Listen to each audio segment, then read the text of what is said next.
You are listening to the Think Yourself Confident podcast. It is fascinating how people know exactly what they should be doing, but yet sometimes they do the reverse.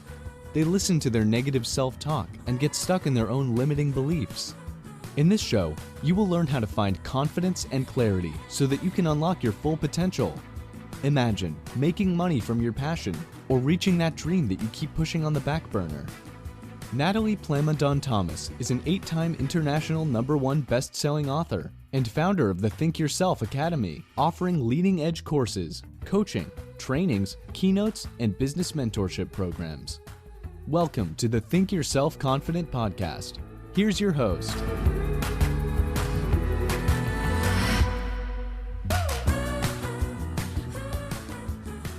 I don't know. That's not my job. Somebody else going to do it. Have you ever heard that? It's Natalie with the Think Yourself Academy for part 3 of our Confidence at Work series. So today we're going to be talking about the next piece as far as confidence. As you remember, the series I created was to answer most of the different parts of my audit when I work in a corporation. So I do one-on-one with individuals, with team members, with VPs, with managers, so that we make sure that everybody is performing at their 100% and at their best. And the first part of the audit that we do is like a questionnaire that we go over to define what are the services that the company needs or the organization. And the first sections of the first 4 questions are the ones that I've been covering in this Confidence at Work series. So we are in part 3 right now. And the part 3 of my audit is about improving initiative versus waiting for somebody to do it, or sending the ball to somebody else, or saying, that's not my job, right? So it happens quite a bit. So I will cover 4 different ways that we could improve that initiative. And the first one is in our mind, when we feel that we are micromanaged, we are not at our best, and we feel that nobody is really trusting us. So we are not really resourceful because we feel that anyway, any ideas that we could have will be shut down. So if every single time that somebody responds to you with a better idea and you're micromanaged, you will not likely wanting to have more ideas of your own. So you will feel insecure when it comes to it, and then it will turn into not my job, somebody else going to do it, and you'll stop caring. So if you're a manager, if you're a leader in an organization, and then you feel that your staff is maybe you're hearing this from your staff, that your staff is maybe leaving their passion on the table and they don't care anymore, potentially that tip is for you. So make sure that you are not micromanaging your team and you trust them. So trust is the number 1 more important thing. Secondly, make sure that in the team or at the leadership level, there is no critical team members, boss, colleague, because when we feel criticized, which is a bit different than micromanage. Criticize is not somebody will tell you how to do your job, is that when you do your job, they will say that it's wrong, that it's not well done. So having a way to give feedback in a nice way will affect somebody's confidence.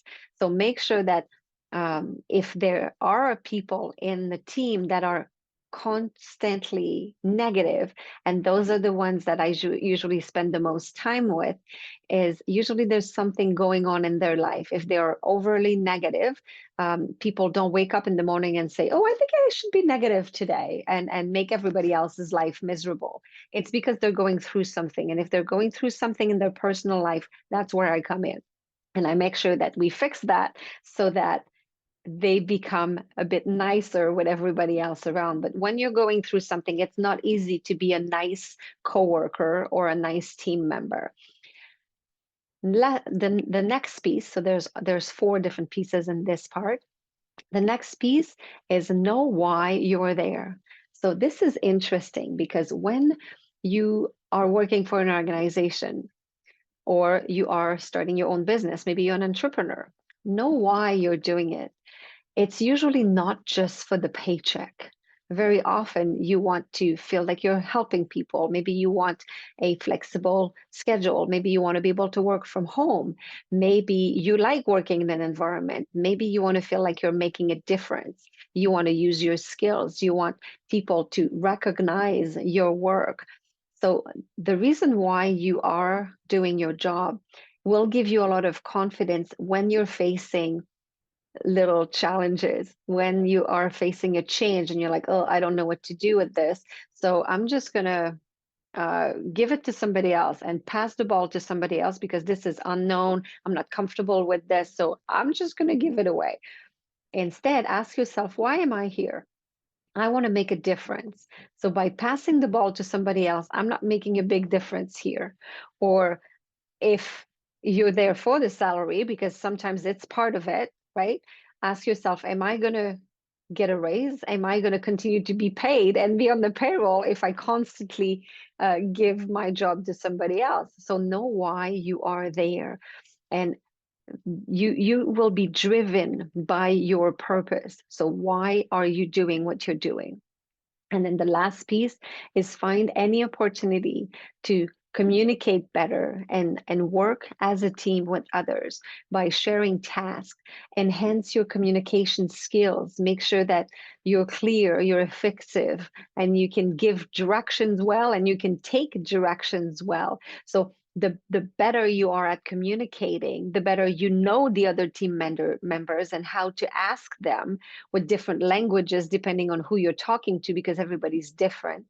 By recognizing the differences in people around you and by using different kind of language when you talk to other people, that will really help make sure that everybody's working as a team. And instead of passing the ball to the other, and so that's not my job, everybody will be working together and do their share towards a common goal. So that was our part number 3. And the next time we're going to be talking about decreasing confidence. What? Yeah, because that comes up quite a bit when we do the audit with corporations. They say, well, some of my team members are actually too confident. How do you work with that? Like, they're quite arrogant, actually, and they don't accept any feedback, and they think that they know it all. So we're going to be talking about that next time. Are you tired of constantly putting off important tasks? Reclaim control over your productivity with our free guide. This powerful resource provides you with tips to make you focus and get out of the procrastination loop. Download it today at thinkyourself.com/stop procrastination and get back into action.